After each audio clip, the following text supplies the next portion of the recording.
sounds sick, mate. I'll be honest with you. Why do I hear like it's amplified? Is the sound coming from the headphones? You must be. I'm listening a bit to it. I'm just saying. Telling you, man, shit is Sounds sweet. great, man. Sounds great.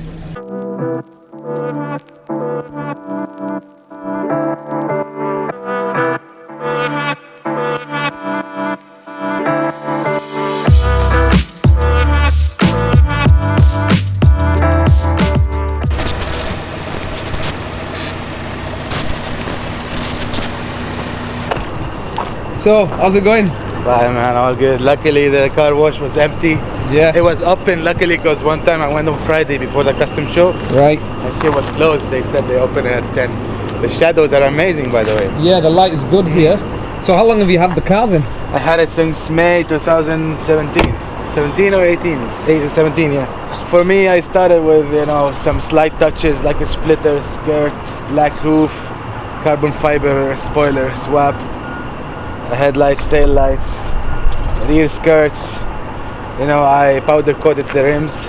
And the lights, you've smoked the lights, or you've put a wrap on them or something, or they're fully spread? Actually, yeah. Actually, that's like a love-hate relationship with the lights.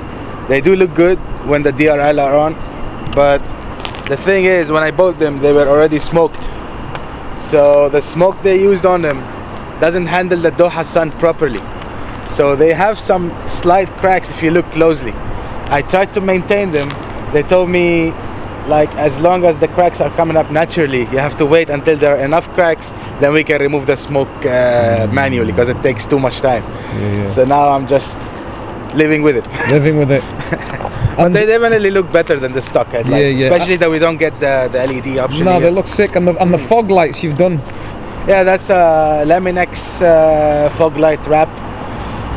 They do sell it at a website called LaminX, and you get options like blue, green, yellow, but this one is like a protective film with a color on it. It's not just, you know, for the color or for the show. What's the name for this red? That's a race red. Actually, that was the same one that Ford uses on their Mustangs. Right. And they have used it for quite a while, especially on the Ford performance vehicles in the past. I wanted to buy the stealth gray in the beginning. Yeah. I had it in mind, I looked for it, but they said it's sold out. Only had white, black, silver, and the red. No, but the red with the black accents, man, the red looks really nice. At this moment, I don't want to go back to another color. Like, that's the one. And grey, you see a lot of grey cars, and you know, you don't see as many nice red cars out here.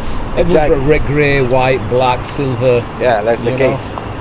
So wheels are stock wheels. Well, right? yeah, unfortunately, because as you know, like, to get custom wheels, the shipping costs and all that from the States with the weight, it's some investment, you know. It's a big investment. Yeah, and at the moment I have more important stuff to do with the car. After it's done, the whole package, I'm gonna go with the wheels in the end. Yeah. I have my eyes set on a TSW chicane set, but for now, I did a powder coating at Modifab Garage for these. Yeah, Modifab, when I had my ST, I got my wheels done from Modifab as well. They do a great job. They do a good job. I thought about, you know, doing something with the brakes, but for the moment I do like the stealthy look of the wheel, you know. Yeah. Wanted to do like some red brakes with black wheels, but I found it a bit too common, you know. But for now it does look decent for me. Gonna do a whole wheel change in the future, so not gonna invest too much on these. No. You've got some skirts, you've got side skirts on as well? Side skirts, these are from Maxton in Austria. Yeah. And I do have some rear skirts on it. I'm planning to get a rear diffuser as well. Looking at the back, you've got the tints again on the rear lights. So these are totally new light cluster. These are brand new. They came this way. Okay. And as you see, the tint that they use on the tail lights are way better quality than the one they use on the headlight. And the spoiler you got, is that the RS spoiler, or is that no, that's a custom-made carbon fiber spoiler. Is that true carbon fiber? It is true. I have a close friend of mine. His name is Ahmad. He has a Stage 3 ST, and he used to have it on his. He has a factory in China which makes them. They can make you any part custom carbon fiber molding, and I got it from him like around 1 year ago. And I have a wing riser on it that gives it an angle so it can stands up more. I see you've got different exhausts. Is that just a back box tailpipe? That's a custom setup. Actually, in the beginning I had a muffler delete with the stock tips, which was the like the starter pack of any exhaust mod. Yeah. Then I decided to straight pipe it. I bought a Flowmaster Hush Power II muffler. Okay. I placed it where the original resonator was. Continued with the pipes then. I have these custom tips, and I did some conversion with the pipes. And now it does sound decent, especially at low RPMs. It does have the gargle as well. Yeah, because at stock they're a little bit quiet, aren't they? Well, they're very quiet. So quiet. They don't have a lot of. Sounds like an electric car. You know? Inside the cabin it sounds okay because of the sound symposer. The sound symposer, yeah. But on the outside it's very quiet, right? Yeah. Engine is actually at stage 1. Okay. I have a tune on it. I have a Takeda AFE Power intake kit. With the exhaust, I have a recirculating valve as well to go with the intake kit and gives you that sound, you know, when you release the gas. Okay. With stage 1, I suppose it makes around 270 horse. I haven't dynoed it, but estimated, you know, if you consider the parts. And stock they come in to 252, 255. Yeah. Torque, you know, with stock it's around 290 something, so I suppose it's around like in the beginning of the 300s now. Yeah. But for now it's pretty decent. I don't find like the necessity to go to stage 2 or stage 3 or do any turbo swaps. You know, in the end it's not it's not a race car or something. And then I think you're gonna have trouble with the grip, right? Because obviously you will. You've got the front wheel drive setup. The car does torque steer massively. But to be fair, it's part of the character of the car. Exactly, and it is satisfying to some point. Yeah. It gives you that you know, engagement with the car. It's as if you're flooring a rear wheel drive and you have to you know, to make it go straight and all that. Because we don't have a limited slip differential in these cars. Yeah. So you have to rely on the motor mount, tires, and suspension, and all other small factors, which I haven't done yet. Okay. So. Reliability's been good for you? Any problems you've had at all? Anything at all? No, nothing so far. I have the car for like a year and a half now, and I only had a problem with the AC, but that's all it is. Okay, that's standard, yeah. I've always been a muscle car guy. Right. And I spent like most of my life I've been obsessed with the Dodge Challenger actually, all my life. Yeah. And I've been planning to get one the whole time and looking for one. Then one day, by coincidence, I was at the Ford dealership. We had an event over there and I found the Focus ST. I went into it, I sat inside it, and that was the selling point. Yeah. And when I bought the car, the first time I drove the car was from the dealership to my house. Never had a test drive. only be watching YouTube videos, that's all. Right. But the way you sit in the car and driving positions, the driving position gives you like that sense, like if I would be driving this one every day, that would be crazy. I did rent a Challenger for like 3 days and drove the hell out of it, but the time when I sat into this one, I was like, that's a different thing.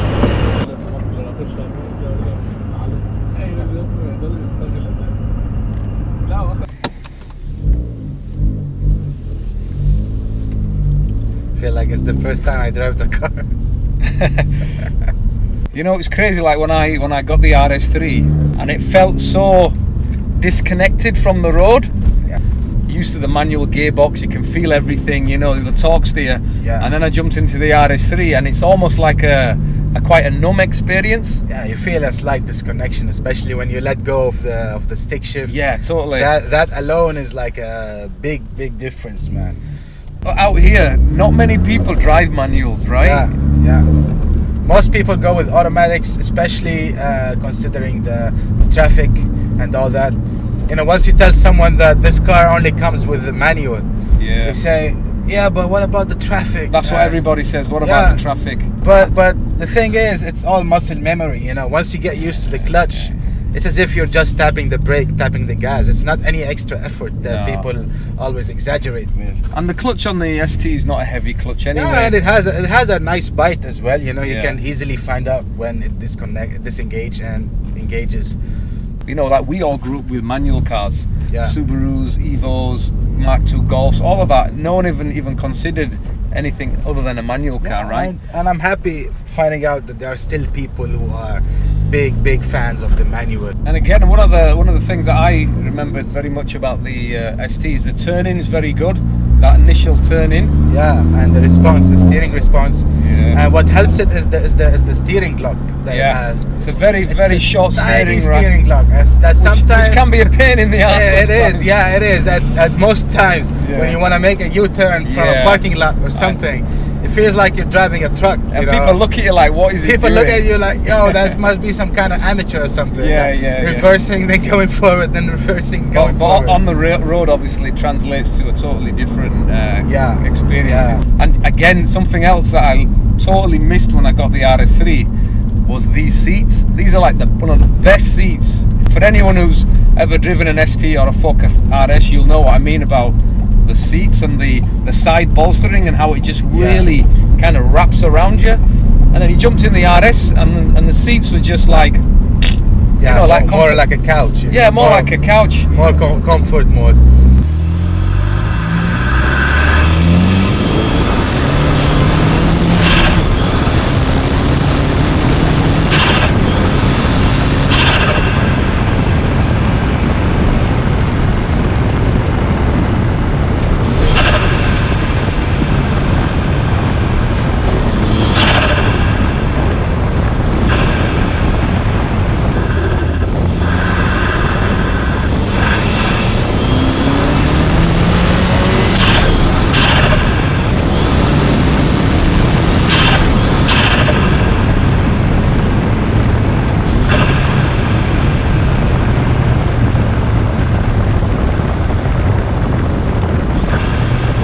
EcoBoost turbo, again, I'm just thinking back to other turbo cars that I've owned, like Subarus and stuff. The spool up, it comes in about 3,500-4,000 revs, whereas this, the EcoBoost, it's just there. It's much quicker spooling. Yeah, it is, because EcoBoosts usually use a smaller turbo than other turbocharged cars.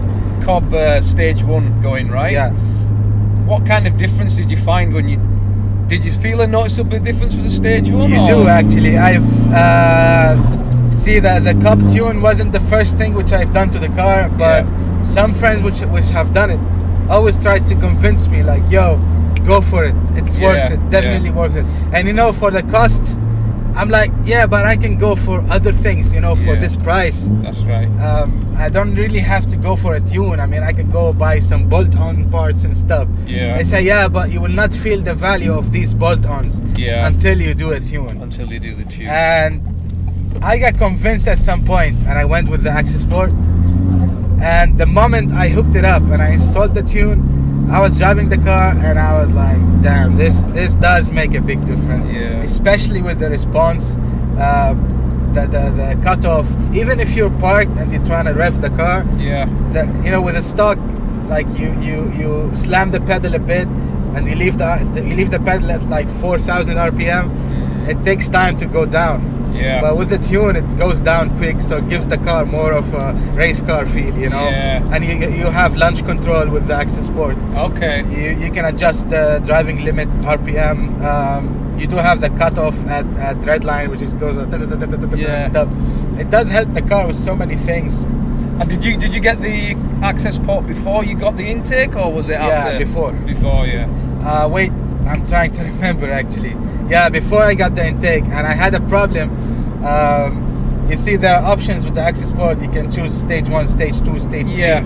And I went with stage 1 before I bought the intake. Okay. And stage 1, as recommended by Cobb, you have to get the intake and the exhaust first. Right. So I only went with the exhaust, and I went with stage 1, and the car started running rich on fuel. Oh, okay. And I started wasting so much fuel quickly. Right. Economy went down. Yeah, that time I knew that I'm in desperate need for an intake. Yeah, because again in the UK with the Focus STs, they generally come in 3 trims. They come in the ST1 package, ST2, and then the ST3. Exactly, yeah. And you tend to get the leather Icaros, the sat nav. You get a few more. I think they're the ST2 packs. These are, aren't they? These are a mix. Yeah, it's kind of like an in-between thing. ST2 packs with some additional options for the ST2. Yeah. Fortunately, here in Qatar, like Ford do not offer any performance upgrade packs from the factory. Yeah. UK and Europe, you can get warranty approved. Like Mount Tune. Mount Tune, and even with like the VW, you can get the performance pack, and it's all in the warranty. Unfortunately, here you don't get that. You just get the 2-litre EcoBoost stock engine. Yeah. And obviously, anything that you do performance-wise, is going to void your warranty. So it's kind of like the risk you have to live with, right? Yeah, it is. But these engines are pretty good. You don't really hear anything going wrong with them, to be fair. Yeah, they are fairly reliable. Pretty solid engine. As long as you don't go stupid power and you map it properly. Exactly, you know? and once you go, like, as long as you don't mess up with the turbo. Yeah. You know, because upgrading the turbo is a lot more complicated than people think or people make it seem. Because you need to do some changes in the internals of the engine and all that. Yeah. Some people just go for the turbo swap and miss out on the important other with factors. Fuel pump you need to upgrade as well. You'll have to get a proper custom map. Exactly, yeah. As long as you're doing all that properly, the car will be reliable and you will not have any issues. Especially that it's a modern car, you know. It's not like a car from the 90s. No, exactly, yeah.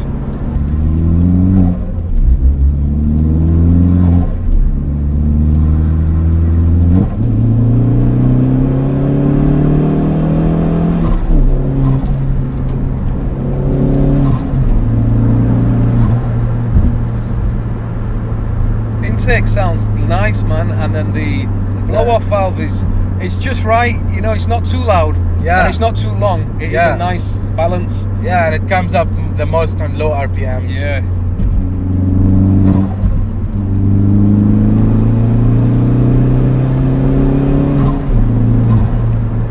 The ST hasn't always been in the Middle East. It's fairly new if you think about it. Not many people have seen them around or educated about the ST. Yeah, not many people are familiar with the badge as well. Yeah, like the ST badge. The ST badge, yeah. And this is my first car ever. I never had any car before this. Okay, so this is your first car? First car, yeah. That's not a bad first car, right? Exactly, yeah. I was going to say, what's your car history? What have you owned before? I waited long enough, but it's worth the wait, you know. Yeah. Guys, as you know, this is the first video for the channel. Hopefully it's going to grow, and I'm going to see many other cars and get to speak to owners and see the passion. It should. So yours is the first car on the channel, so let's hope premiere. The premiere, so let's hope it will go. So yeah, Qatar ST Club, if you want to get in touch with those guys, hit them up on Instagram. Qatar ST Club. And I want to give a shout out to STRS Army on Facebook for being supportive as well. Right guys, if you like the video, you know what to do. Hit that like button, subscribe. There's going to be a lot more videos coming out, and we'll see you in the next one. Thank you very much for your time. Cheers, my bro. In a bit.